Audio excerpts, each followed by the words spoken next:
The man amongst you, please, my young brothers, please, don't fall for the fitna of the street, man. This deed will make a man out of you. The street will only make a thug out of you. Every single man, Rajal in Arabic, every man is a male. But not every male is a man, and there's a very big difference between the two. He said the Rajal amongst you, the man amongst you, is the one who, when a musibah, when a calamity happens, he can control his anger and his wrath. He can control it. He's patient. This is the man. It's one thing when the brother says to me, listen, I have an addiction and I'm trying to deal with my addiction. Wallahi, I will appreciate it. Look, the man knows he has a problem. No, but I have an addiction and I'm in denial about my addiction, and I try to use deen to justify my actions. So brothers will be he'll bench press 100, 120, Allahu Alam what they're bench pressing. He'll bench press amazing weight and it's recorded and Snapchatted. But the same brother cannot lift a blanket for Fajr. You know, my brothers, a Rajal is not determined by his ability to fight or his physical or this. That's not how a Rajal is determined. But for me, above all, a real man is realistic and down to earth and understands that you can't have the pie and eat it too. Have you heard this saying? It's an English saying. They say you can't have the pie and eat it too. Yeah, you can't have everything, brother. And we're trying to have everything. One of the ulama said that the difference between us and the Sahaba, you know what the difference between us and the Sahaba was? He said they only wanted Jannah. That's all they wanted. We also want Jannah. See the difference? They only wanted Jannah. We also want Jannah. You see, a real man is realistic. A real man is realistic. A real man knows and understands that if I'm going to be a Rajal, see, to be a man, like I said, it's not a taru. It's not something you get. To be a Rajal, these are decisions you have to make. There's sacrifices you have to take. And this is a lifestyle. It's a lifestyle that you have to live. And a real man and a real Rajal understands that if I'm going to be a man, I can't be anything else with it.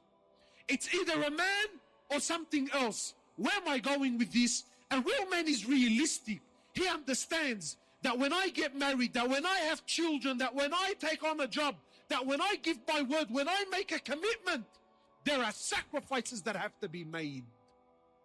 You see, today, we're not men, we're boys. We're little boys that are stuck in big bodies. That's what we are, my brothers. Wallahi, forgive me. But if we're going to be honest here tonight, we are little boys that are stuck in big bodies. We like to think we're men.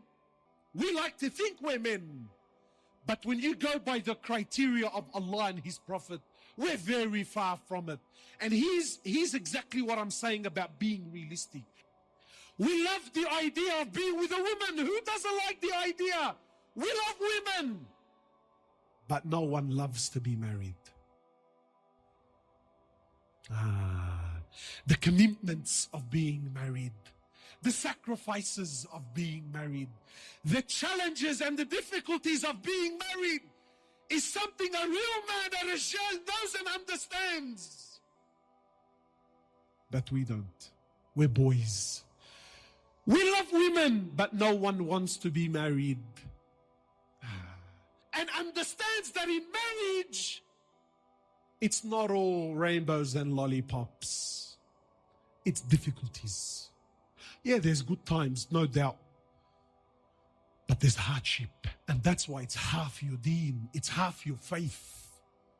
We love kids. But no one wants to be a father.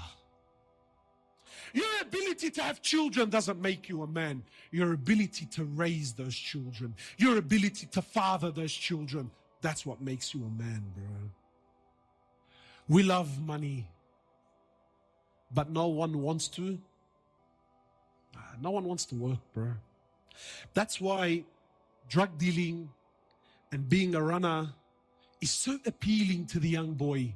Everyone loves Allah, but no one wants deen. Brother, how can you love Allah but not have deen? No. So now there's this sick culture. Have you noticed this culture? Brother, you don't know what's in my heart. My iman is in my heart, brother. My relationship with Allah is in my heart. So now this idea of the heart, it's very poisonous. Why? Because it comes through. Brother, do you know what's in the heart? No, I don't know what's in the heart. But really he's hiding his hypocrisy with this. Everyone claims they love the Prophet, but no one wants his sunnah. We love Jannah. We love Jannah. But no one wants to die. Tell me, my brothers, is this the quality of a man? No. It's not the quality of a man.